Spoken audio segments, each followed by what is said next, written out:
안녕하세요. 이번 시간에는 연구 설계를 해보는 방법에 대해서 이야기해 보겠습니다. 연구 설계하는 방법은 정말로 랩 바이 랩이라는 표현이 맞을 정도로 랩마다 연구실마다 사람들마다 굉장히 다양한 방법이 있을 수 있고, 특히나 학문 분야마다 연구 설계에 대한 방법들은 너무 편차가 크기 때문에 이번 파트에서는 일반적인 이야기들만 주로 하게 될 거고요. 실제로 본인들이 하는 구체적인 연구 설계 방법에 대해서는 랩 선배들이 썼던 논문의 연구 설계를 참고해서 비슷하게 하는 것이 가장 유용한 방법입니다. 그래서 일반적으로 연구라고 하는 거는 연구 주제가 참신하고 연구 내용이 참신한 거지, 연구 설계 방법이 대단히 참신할 필요는 없기 때문에 연구 설계하는 방법을 너무 참신하게 만들어내려고 고민할 필요 없이 랩에서 나간 선배님들 논문을 보고서는 우리 랩은 이런 종류의 연구를 하는구나 라는 연구 설계를 많이 참고를 하시고, 이거 범위 내에서 최대한 본인의 참신한 주제와 그걸 통해서 새로운 결론을 이끌어내는 데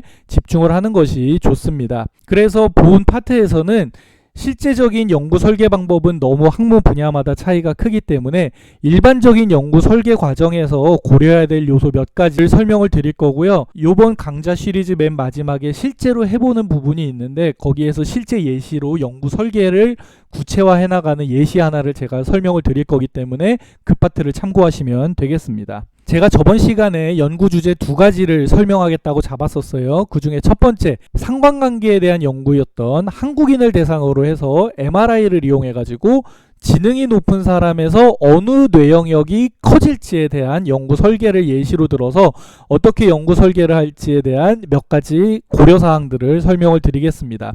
우선 이런 주제를 내가 선택을 하면은 어떻게 연구를 하면 좋을지 생각을 해보게 되죠. 우선적으로 누가 봐도 자명한 재료들은 다음 같은 것들이 있겠네요. 연구 대상인 한국 사람이 있어야 될 거고요. 그 다음에 연구 방법인 MRI 기계가 있어야 될 거고요. 그 다음에 지능을 측정하기 위한 IQ 테스트 패널이 있어야 될 겁니다.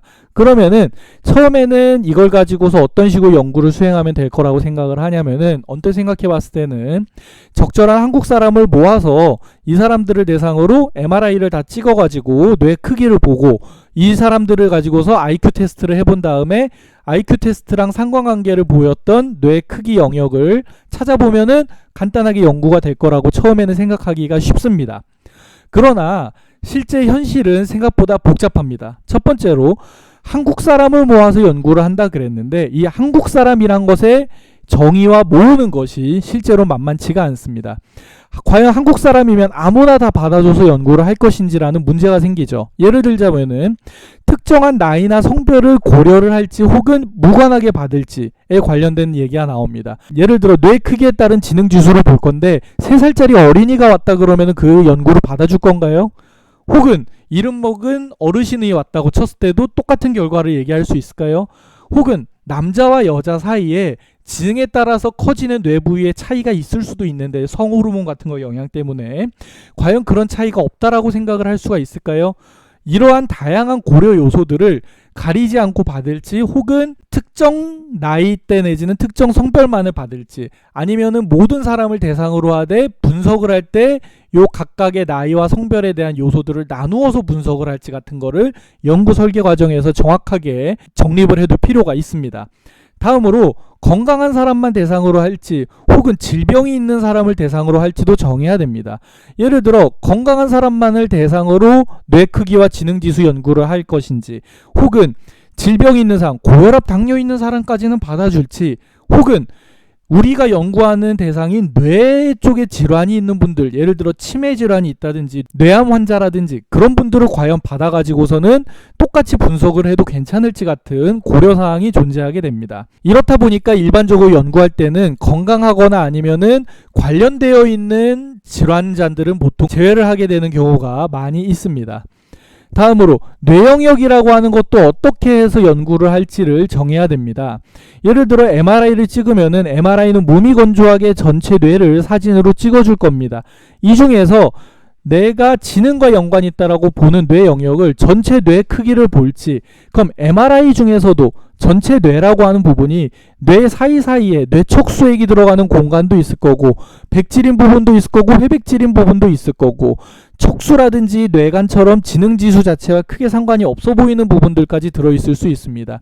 이 중에 어디까지를 뇌라고 정의를 할지, 전체 뇌를 하나로 볼 것인지, 혹은 뇌를 4개의 엽으로 나눌 건지, 과연 4개의 엽으로 나눈다라고 하면은 이 MRI 영상을 가지고서 어떻게 전두엽, 측두엽, 후두엽, 두정엽을 나눠서 분석을 할 것인지, 그렇다면 그 각각을 나눈 부피를 실제적으로 측정을 할 수는 있을지, 이러한 연구 설계와 실험 과정에서의 고려사항이 존재하게 됩니다. 혹은 엽이 아니고 더 세부 영역으로 나눠서 조그만 핵들이라든지 경로들 같은 것들을 하나하나 나눠서 분석을 할지, 혹은 여러 개의 뇌 영역을 연결해서 분석할지 같은 거 역시 중요한 부분이 되고, 실제로 이렇게 내가 세부 영역으로 나눈다라 그랬을 때 이걸 나누는 경계와 정의를 어떻게 할지조차도 굉장히 다양하게 나뉘게 됩니다. 그래서 우리 연구실이 어느 정도 수준의 분석을 해왔고 할 수가 있는지에 대해서 알아보기 위해서 선배들의 논문과 연구 방법들을 잘 참조를 해야 되는 것입니다.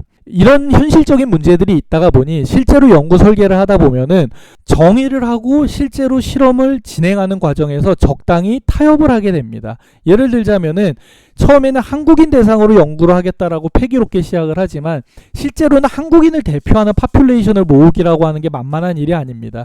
그러다 보니까 일반적으로는 연구자가 모을 수 있는 연구 대상으로 연구를 하게 되는 경우가 주로 많게 되고, 그래서 사람을 대상으로 하는 연구는 그래서 만만하게 기저질환 없는, 다른 질환이 없는 20, 30대의 건강한 남녀 정도를 대상으로 택하게 되는 경우가 많습니다. 왜냐? 너무 어리거나 너무 나이가 들었을 경우에 처리를 하기가 곤란한 면도 있고, 질환들이 있다고 쳤을 때 특히나 내가 연구하고자 하는 분야의 질환, 요번엔 뇌 연구를 하다 보니 뇌질환이라거나 정신질환 같은 게 관련 있는 질환이 되게 될 텐데, 그러한 질환이 없는 사람들은 특히나 젊은 사람에서 많게 되죠.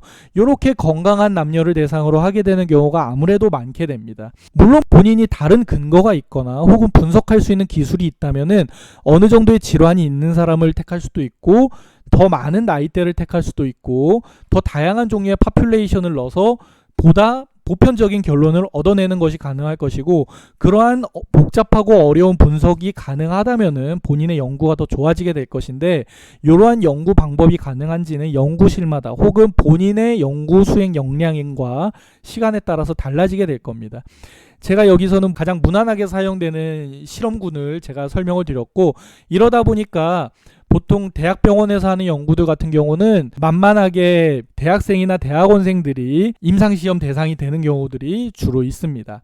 그리고 뇌 영역을 실제로 너무 크게 나눠서 통째로 볼 경우에는 분석은 편리하지만 결과가 안 나올 경우에 더 이상 대처하기 어렵다는 단점이 있죠. 그렇다고 세부 핵들을 다 정의하자고 하니까 뇌 영역을 세부적으로 나누면 최소한 수백 개의 핵이 나올 텐데 그걸 나누기도 힘들다고 생각을 해서 우선 나는 현실적으로 4개의 엽, 4개의 대뇌엽만 나누는 걸로 현실적으로 타협을 하게 됩니다. 만약에 이렇게 해서 실험을 해봤고 연구를 해봤더니 운이 좋게 한 번의 결과가 나오는 경우가 있을 수가 있습니다. 물론 대부분의 경우는 한 번의 결과가 나오지 않고 그 결과에 전혀 실망할 필요는 없는데, 지금 여기서는 설명의 편의를 위해서 처음부터 운이 좋게 상관관계가 있는 대뇌엽이 나왔다라고 칩시다. 그럴 경우엔 이 결과를 가지고 논문 작업을 들어가게 될 겁니다. 논문에 대해서는 다음 챕터와 다다음 챕터에 걸쳐서 제가 설명을 드릴 겁니다. 그래서 이렇게 운 좋게 결과가 나오면 이걸로 논문을 쓰게 될 텐데, 이럴 경우도 생각을 해보면은 어떠한 문제점이 생기냐면은, 제가 처음에 내세웠던 가설은 다음과 같은 가설입니다. 한국인을 대상으로 MRI를 이용해서 지능이 높은 사람에서 커지는 뇌 영역을 연구한다라고 패기롭게 시작은 했지만, 실제로 구체적으로 연구 설계를 구체화해 나가다 보면은 결과적으로 내가 시행하게 되는 거는 전체 한국인이 아니고 한국인 중에서 기저질환이 없는 20, 30대 한국인 젊고 건강한 남녀를 대상으로 바뀌게 되는 것이고, 뇌영역이라고 패기롭게 표현을 했지만 실제로는 타협을 하게 되다 보면은 대뇌엽이 어느 거가 변화가 됐는지를 보게 되는 식으로 구체화가 되고 타협을 하게 되기 때문에 실제로는 내가 수행한 연구 내용이 바뀌게 되고, 이렇기 때문에 논문의 제목이 구체적으로 바뀌게 되기 때문에 연구 결과를 찾아보다 보면은 일반적으로 인용할 수 있는 편안한 논문이 없고, 다들 보면은 구체적인 논문이 돼 있기 때문에 여러 논문들을 가지고 본인이 일반화를 하는 수밖에 없게 됩니다. 그러다 보니까 과학자들이랑 대화를 하다 보면 되게 짜증나게 되는 경우 중에 하나가 단순하게 뇌가 크면 지능이 높아요라고 얘기를 하지 않고 한국인 남자를 대상으로 한 연구를 보면은 머리가 클수록 지능이 높다 이런 식으로 자꾸 구체화해가지고서는 울타리를 쳐가면서 방어적으로 얘기를 하게 되는 것이 실제로는 이렇게 특정 종류의 사람들만을 대상으로 혹은 특정 부위의 부위를 대상으로 특정 종류의 지능만을 가지고 연구를 하게 되기 때문에 이거를 일반화하는데 굉장히 조심스러울 수밖에 없게 되는 거죠. 예를 들어 보자면은 기저질환 없는 20, 30대 남녀를 대상으로 했더니 지능이 높을수록 특정 뇌엽이 높아졌다고 해서 한국인이 혹은 지구인의 지능이 뇌가 클수록 높아진다라고 얘기를 할 수 있느냐라고 하면은 그거는 한국인의 특성일 수도 있는 거고 어쩌면 젊은 사람들의 특성일 수도 있기 때문에 이걸 일반화해서 결과를 얘기하는 게 굉장히 어려운 일이 되게 되고 그렇다 보니까 과학자들이랑 대화를 해보면은 답답하지만 자꾸 구체적이고 어려운 이야기를 하게 되는 거죠.